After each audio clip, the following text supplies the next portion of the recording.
Choose up, tribe up, two. Hallelujah. They hit the stream. Hallelujah. All things work together for good for those that love the Most High and those who are called according to his purpose.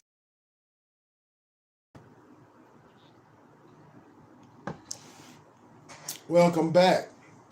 Welcome back, guys.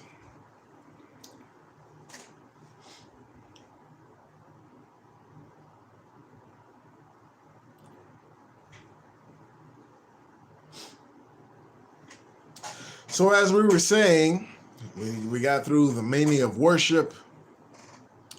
We were going over the Devach, the messenger RNA. We got to the messenger RNA. And Malak, of course, the RNA in Hebrew means angel and messenger. And we was just going to thing here. Give it a few more seconds for everyone to come back in, because this is eye-opening.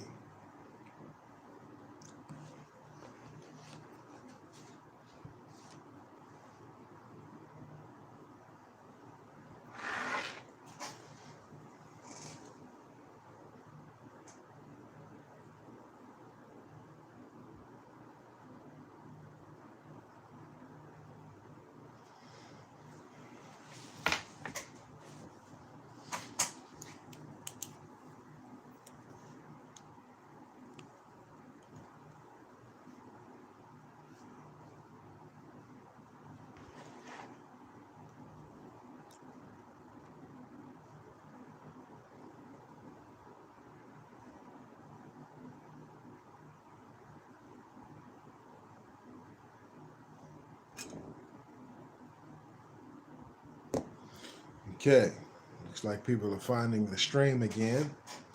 They hit it, they took it down. That's not going to stop anything. That's only going to increase, because it lets people know that the truth is going forth and they're trying their best to stop it by any means necessary, right? So let's go ahead and get down to it. Excuse me.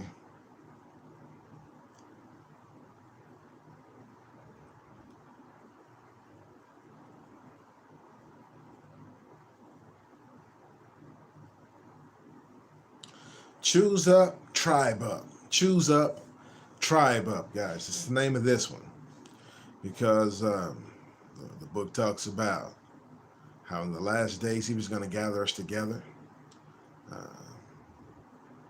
The second Exodus, per se. He's going to gather us from all the countries from which we were scattered. And that time now. And that's what's happening now.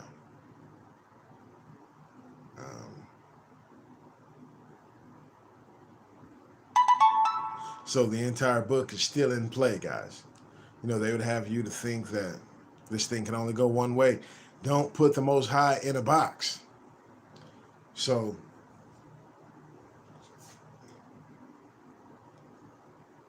let's go to the book of John right quick.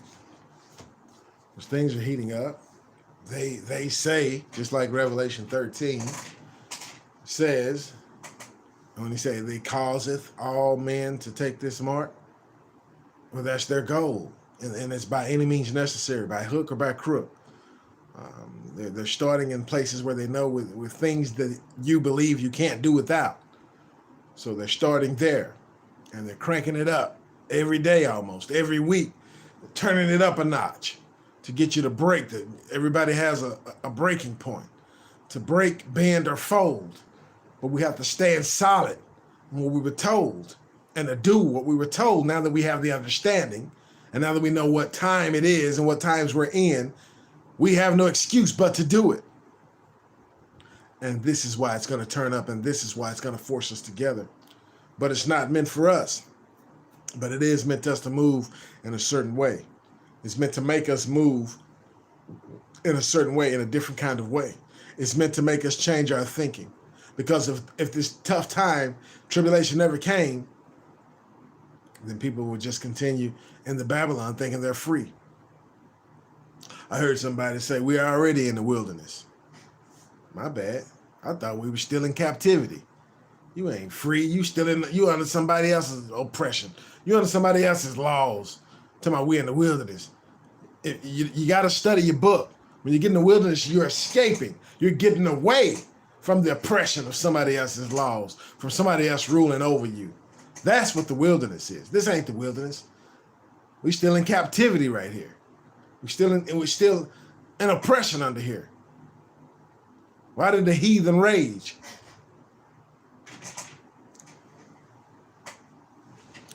So let's go on, guys.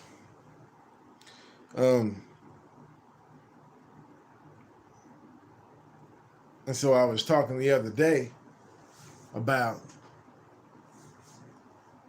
be numbered with the transgressors.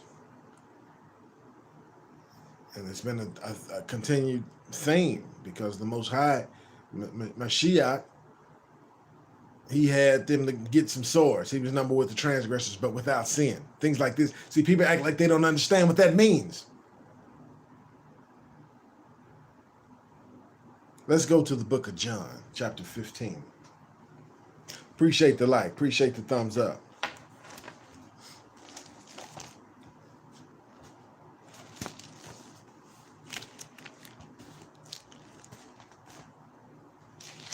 And then I did, talking about John Henry, the iron slinging man. We don't know how this thing is going to play out. We don't know how this thing is going to play out. All we know is he said he was going to use us as like a bow and arrow to destroy the nations. That's in word and in deed. That's in natural and in spirit. And that's in spirit and in truth. There's more than one way. Don't try to box the Most High in and say he got to do it the way you want him to do it. You just don't have the understanding. Appreciate the likes, guys. Appreciate the thumbs up. John chapter 15. Just for every person, because he said he's going to restore his judges. He ain't talking about in heaven. They never was out of place in his kingdom. It's in our kingdom that he gave us that the judges just sat down on the job.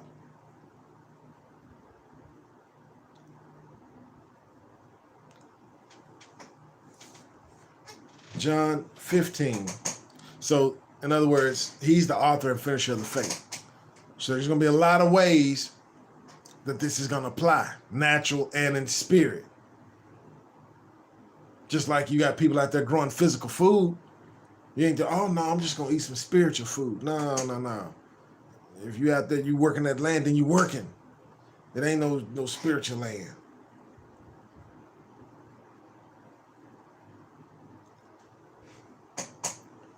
But they act like they don't know what that means. They say when he told Peter to get that sword, they were like, nah, that's a spiritual sword.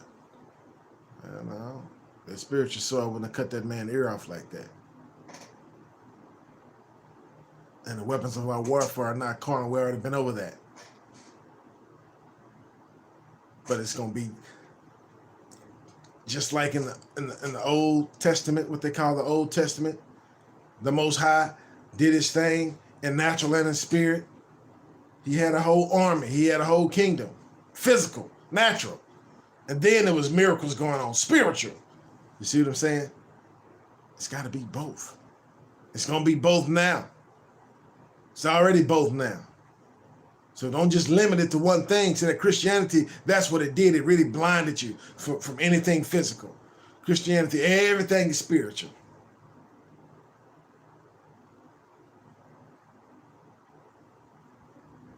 This book is practical. And a lot of the prophecies have double meaning. And it applies to two laws. You have a law governing the natural, the spirit. The natural, the body, and then the law of faith governs the spirit. And they have to go together. They have to flow together. Because we're not all 100% spirit, and we're not all 100% natural. That thing lives inside of this thing, but we're all one. This is going to make sense in a minute. The book of John, chapter 15. Where I want to start here.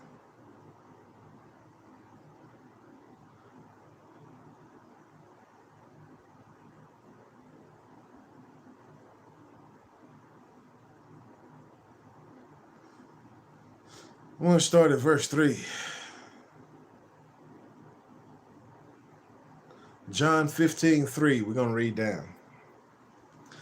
These red letters, so you know who's speaking here. Now ye are clean through the word which I have spoken unto you. Abide in me, and I in you, as the branch cannot bear fruit of itself, except it abide in the vine. No more can ye except ye abide in me. We got to be one with him. That's what I'm saying. Of course, our weapons are not carnal. Weapons of warfare are not carnal, they're spiritual. But it's going to come down to, that's like I'm saying, you're not eating spiritual food out there.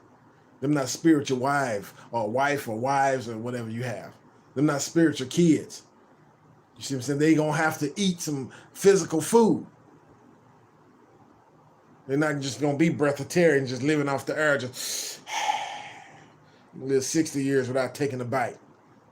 Come on now. So let's not spiritualize everything. Let's think about it both ways, because it applies both ways. And you're going to have to be responsible for it both ways.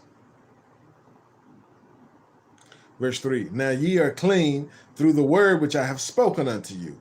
Abide in me, and I in you, as the branch cannot bear fruit of itself. Now this is talking about spiritual fruit, but also natural fruit. Anybody who know about growing something, just the fruit just don't pop in the air, just boom. No, it's connected. It's the whole system. See, both things have to be applied. That's rightly dividing the word of truth. Verse 4. Abide in me, and I abide in you, as the branch cannot bear fruit of itself, except it abide in the vine. No more can ye